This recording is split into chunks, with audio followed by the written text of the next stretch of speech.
दरीत पडलेल्या तोफा बाहेर आल्या आणि इतिहास पुन्हा बोलू लागला। नमस्कार, मी काजल। राष्ट्रभूमीमध्ये तुमचं मनपूर्वक स्वागत।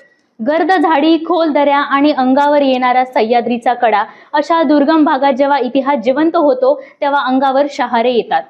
ऐतिहासिक वारशाचे संवर्धन केवळ पुस्तकात न राहता प्रत्यक्षात कसे उतरवले जाते याचाच एक थरारक प्रत्यय नुकताच अवचित गडावर पाहायला मिळाला। गडाच्या कुशीत शेकडो वर्षापासून उपेक्षित पडलेल्या एका मौल्यवान ऐतिहासिक ठेवा दोन संस्थांच्या जिद्दीमुळे आणि अथांग परिश्रमामुळे पुन्हा एकदा सुरक्षितपणे प्रकाशात आला आहे।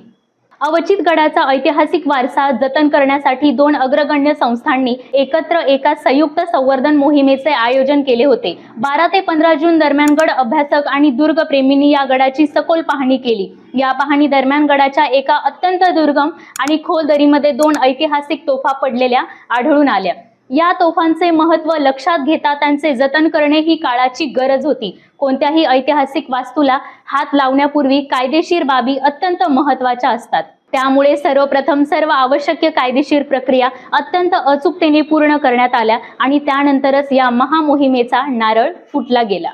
सुमारे 350 ते 400 किलो वजनाच्या या अवाढव्य तोफांना खोल दरीतून वर काढणे म्हणजे केवळ शारीरिक कष्टाचे काम नव्हते, तर तिथे प्रत्येक पावलावर धोके होते। यासाठी दोन्ही संस्थांच्या तज्ञांनी मिळून एक चोख नियोजन आराखडा तयार केला। मोहिमेच्या पहिल्या टप्प्यात संपूर्ण ताकदीनिशी आणि दुर्गप्रेमींच्या अथक प्रयत्नांमुळे पहिली तोफ सुरक्षितपणे दरीतून बाहेर काढून गडावर आणण्यात आली। पहिल्या तोफेच्या यशाने पथकाचा उत्साह द्विगुणित केला, पण खरी परीक्षा अजून बाकी होती। दुसरी तोफ ज्या ठिकाणी होती तिथली भौगोलिक परिस्थिती अत्यंत आव्हानात्मक होती। सध्या मनुष्यबळावर एवढं प्रचंड वजन वर खेचणं अशक्यप्राय होते। अशा वेळी पथकाने आधुनिक तंत्रज्ञानाचा वापर करण्याचे ठरवले।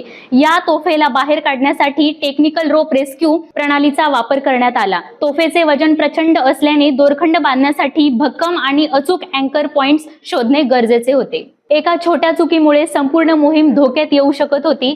भार वाटप तंत्र तोफेचे वजन एकाच ठिकाणी केंद्रित न होता सर्व दोरांवर समान पद्धतीने विभागले जाईल अशी रचना करण्यात आली। या अचूक नियोजन आणि आधुनिक तंत्रज्ञानाच्या बळावर अत्यंत अवघड वाटणारी ही दुसरी मोहीम ही यशस्वी ठरली। इतक्या प्रचंड वजनाच्या आणि ऐतिहासिकदृष्ट्या महत्त्वाच्या वस्तूची रिकव्हरी करण्याचा या संपूर्ण पथकासाठी हा महत्त्वाचा पहिलाच आणि अत्यंत थरारक अनुभव होता। या यशस्वी मोहिमेमुळे अवचित गडाचा शेकडो वर्षाचा ऐतिहासिक ठेवा आता पुन्हा एकदा सुरक्षित हातांमध्ये आणि योग्य ठिकाणी पोहोचवला आहे। हा केवळ तोफांचा शोध नव्हता, तर आपल्या पूर्वजांच्या पराक्रमाची साक्ष देणाऱ्या प्रत्येकांचे पुनरुज्जीवन होते। या अतुलनीय आणि साहसी कार्याबद्दल संपूर्ण महाराष्ट्रातील शिवप्रेमी, इतिहास संशोधक आणि दुर्गप्रेमींकडून दोन्ही संस्थांच्या सदस्यावर कौतुकाचा आणि आदराचा वर्षाव होत आहे। सह्याद्रीच्या इतिहासात या मोहिमेची नोंद सुवर्ण अक्षरांनी केली जाईल यात शंका नाही।